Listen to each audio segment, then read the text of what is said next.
Bom dia, meus amados irmãos em Jesus, um bom dia para todos nós. Sejam todos muito bem-vindos ao nosso Evangelho Diário, este momento que todos nós nos reunimos aqui com o coração aberto a Jesus, para juntos, como uma grande família, acolher em nossa alma o ensinamento do Evangelho segundo o Espiritismo e também um esclarecimento, uma palavra de esperança dos doces ensinos do Cristo. Então sejam todos muito bem-vindos. Este é um momento de muita alegria, pois é um momento que estamos juntos em um só pensamento e em um só coração, elevados a Deus nosso Pai.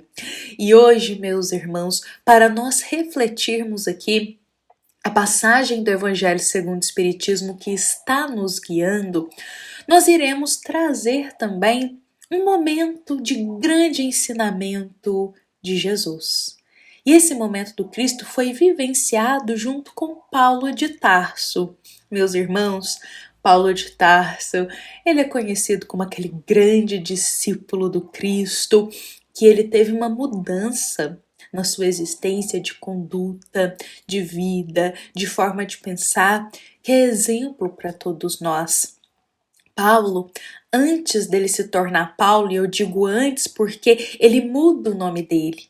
Quando ele estava ali naquele caminho, ainda muito desviado na forma como ele enxergava Jesus, cometendo o mal, mas ainda naquela ignorância, digamos assim, da interpretação muitas vezes equivocada dos ensinos divinos. Então, quando Paulo estava, vamos falar assim, nessa jornada longe do caminho de Jesus, Paulo se chamava Saulo.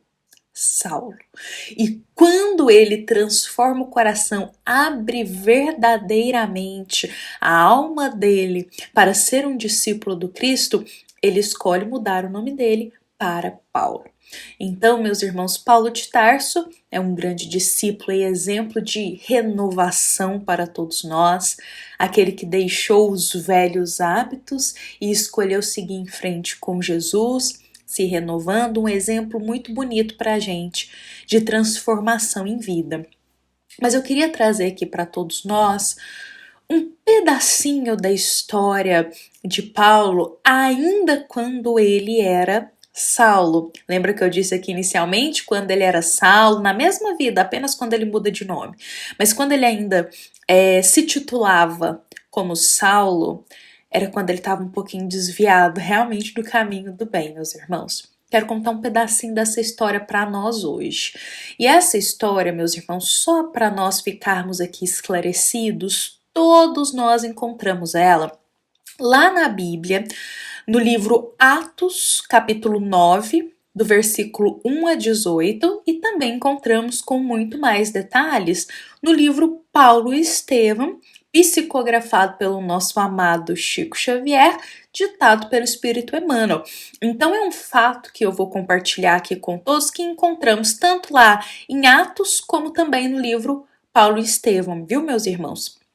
Vou narrar aqui com as minhas palavras para todos nós um momento que talvez já é muito conhecido nosso, que quando Saulo ele vivia aquela perseguição muito intensa dos cristãos, pois Saulo ele sentia muita raiva de Jesus, lembrando para todos nós que o Cristo já havia retornado para a vida espiritual. Jesus já não estava mais presente aqui na terra, que eu digo encarnado.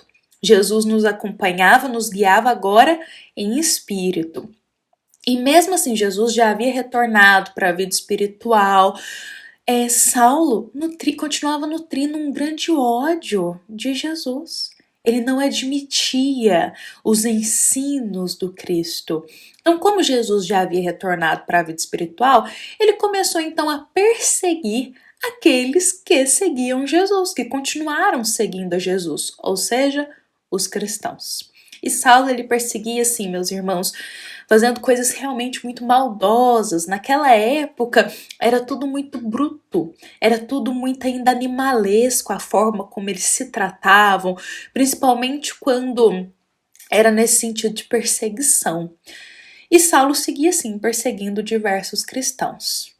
E um dia, meus irmãos, em uma dessas perseguições, que ele vai atrás ali de um dos cristãos, que ele vai atrás, aliás, de uma autorização também, para ele poder conseguir fazer isso, em um determinado dia, meus irmãos, ele estava caminhando, fazendo uma viagem para Damasco.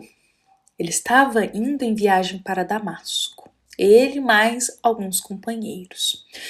E no meio dessa viagem, que passa por um pedaço do deserto, o sol estava muito quente, Saulo ele começa a ficar um pouco tonto, um pouco desatento, e quando ele percebe, ele enxerga um clarão muito grande na frente dele, uma luz muito forte. E essa luz como se cegasse realmente Saulo. Então ele cai ao chão e nesse momento, meus irmãos, ele ouve uma voz dizendo: Saulo, Saulo, por que me persegues? E ele irá questionar de quem é essa voz, como assim?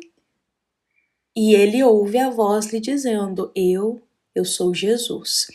E aí nesse momento, meus irmãos, vou resumir aqui com as minhas palavras, Saulo ele fica cego por conta dessa luz muito forte, foi o Cristo em espírito que estava ali naquele momento conversando com Saulo, perguntando: Saulo, Saulo, por que me persegues? Por outras palavras, por que se mantém nesse caminho, Saulo?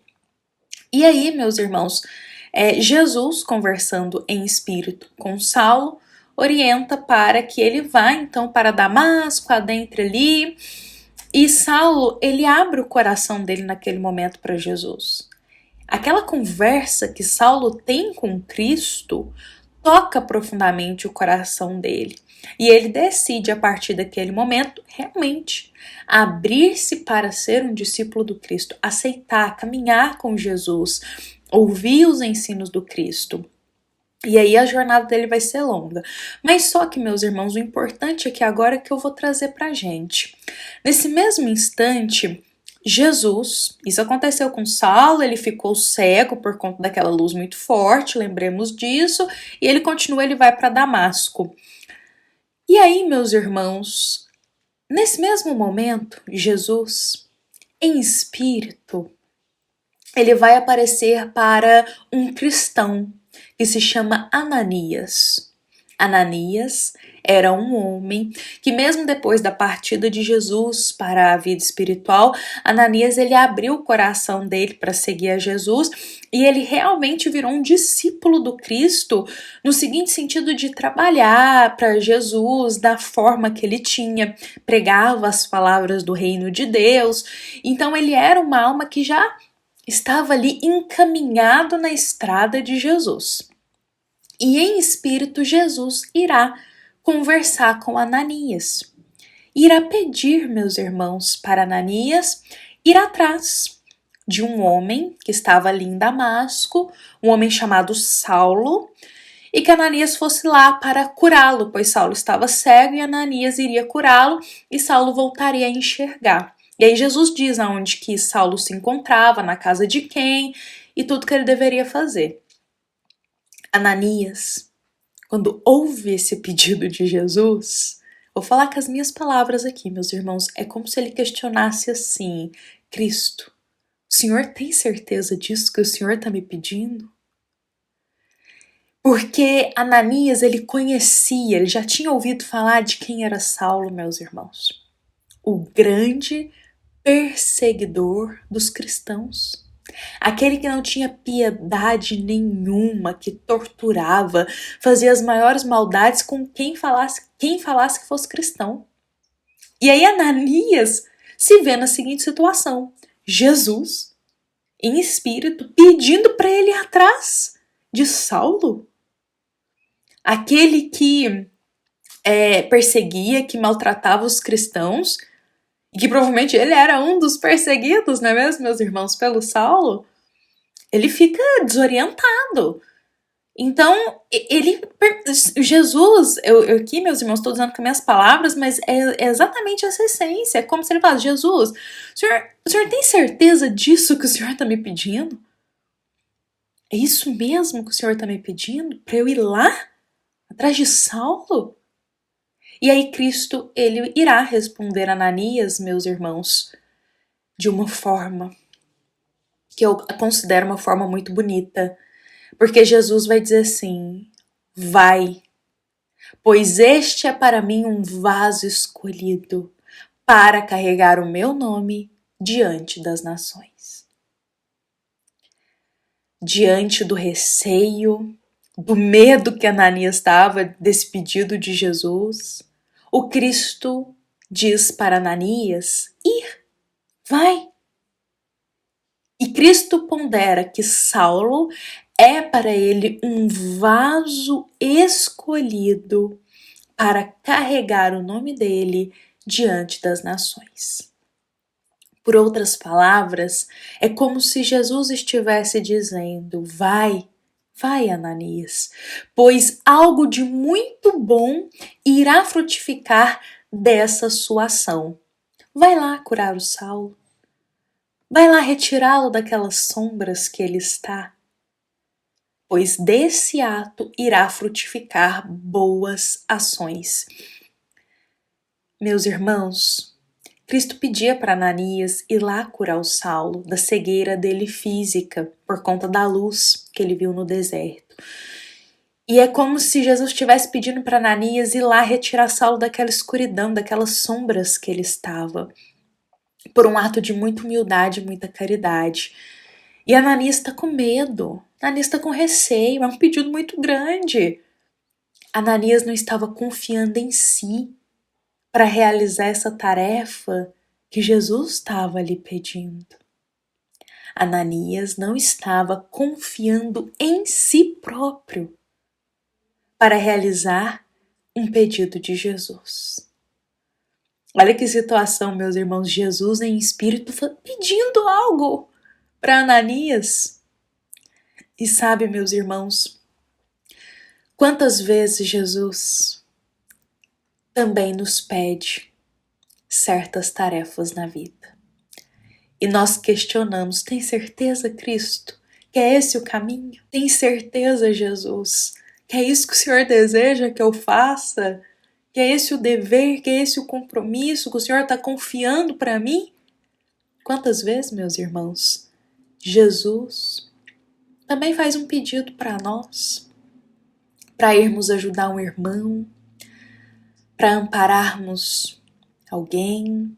Jesus nos convida para servi-lo de alguma forma, para trabalhar na seara dele. E muitas vezes é como se no nosso pensamento agíssemos exatamente como Ananias e questionássemos: tem certeza, Jesus? Tem certeza que é isso que o Senhor deseja que eu faça? Por medo, por receio, por ser algo desconhecido por nós, nós questionamos: Jesus, o Senhor tem certeza que deseja que eu vá realizar isso? Olha, meus irmãos, o ponto central da nossa reflexão aqui hoje, dessa grande história de Paulo, que aqui nós estamos contando da época dele ainda como Saulo, e de Ananias, sobretudo de Ananias com Jesus nesse encontro. A grande questão, meus irmãos, é que Jesus confiava em Ananias. O Cristo não iria pedir por uma tarefa a alguém que ele soubesse que essa alma não daria conta. Então, se Jesus estava ali pedindo para Ananias realizar aquilo, é porque Jesus confiava que Ananias dava conta. Por outras palavras, meus irmãos, Jesus confiava em Ananias. Mas Ananias não confiava em si próprio. Ananias se questionava: será que eu consigo? Será que eu dou conta de fazer isso? Será que eu tenho capacidade para realizar isso que Jesus está me pedindo? É como se Ananias se questionasse disso. Jesus confiava em Ananias, na potencialidade dele de realizar aquilo. Mas Ananias não confiava na própria força. Ananias não confiava em si. Sabe, meus irmãos, Jesus, ele confia em nós. Mas muitas vezes somos nós que não confiamos nas nossas potencialidades. Jesus confia em cada um de nós. Mas muitas vezes somos nós que não confiamos em nós próprios. Duvidamos que damos conta, duvidamos que temos capacidade, duvidamos se daremos conta de realizar aquilo. Mas se a tarefa chegou, se o dever nos chama, se a oportunidade apareceu e é edificante, é porque Jesus está confiando que a gente dará conta. Ele sabe que a gente dá conta. Sabe, meus irmãos, por isso, hoje, eu queria muito convidar a todos nós para que diante de uma situação desafiadora, uma situação inesperada, uma situação que claramente é um convite dos bons espíritos, é um convite de Jesus para servirmos na seara divina, eu gostaria que a gente lembrasse da resposta de Jesus para Ananias. Porque muitas vezes a gente duvida de nós mesmos, nos colocamos lá embaixo, sendo que temos capacidade para realizar o que Deus deseja de nós. Então, se diante dessas situações, desses convites de Jesus, dos deveres que chegam na nossa encarnação, diante dos compromissos, das oportunidades que nos chegam, eu gostaria muito, meus irmãos, que todos nós pudéssemos nos lembrar de Jesus dizendo para Ananias, mas também dizendo para todos nós: vai, faça, realize, aceite o que eu estou lhe pedindo. Vai, porque Jesus diz para Ananias: vai, Ananias, vai, faça. Lembremos de Jesus dizendo isso para a gente: vai, faça, realize. Porque o Cristo coloca pra gente, depois dessa situação, algo bom irá acontecer. Às vezes, numa situação desafiadora, a gente tem medo dela. Mas se Jesus está nos convidando a ir lá, realizar aquilo, é porque algo bom irá frutificar. Algo bom vai acontecer depois que a gente realizar isso. Então, Jesus está confiando em nós. Confiemos também, meus irmãos, em nosso coração, confiemos que damos conta também. Bom, meus irmãos, que essa mensagem ela possa ser uma grande sementinha no nosso coração e frutificar um pouquinho mais de confiança em nós, na nossa jornada. Tudo que a gente passa, meus irmãos, assim eu digo a maioria, foram desafios que a gente solicitou. E aí, se a gente solicitou, é porque os bons espíritos e Jesus, sobretudo Deus, reconheceu que a gente dava conta. Então, meus irmãos, vamos duvidar, não? Vamos lembrar que Jesus está confiando na gente? Confiemos também em nós. Bom, meus irmãos, essa nossa mensagem ela foi inspirada no capítulo 18 do Evangelho segundo o Espiritismo, item 16. É uma passagem que vem nos falar sobre o cristão, se reconhece a árvore pelo fruto, também se reconhece o cristão pelo trabalho que ele faz. E, sobretudo, se reconhece aquele cristão que confia em si, porque Jesus está confiando nele. Que aceita as tarefas, pois Jesus lhe fez um pedido. E vai lá e aceita esse pedido e realiza com Cristo em seu coração. Então foi inspirado nessa passagem e também uma mensagem da nossa amada Casa Espírita, Luiz Gonzaga, da cidade de Luminárias, para todos nós que aqui estamos presentes. Fiquemos em paz, fiquemos com Jesus em nosso coração e fiquemos com essa resposta também do Cristo. Vai, realize, que algo bom, meus irmãos, vai com certeza frutificar dessa nossa ação. Desejo a todos uma excelente terça-feira. Fiquemos com Jesus, meus irmãos, e que assim seja.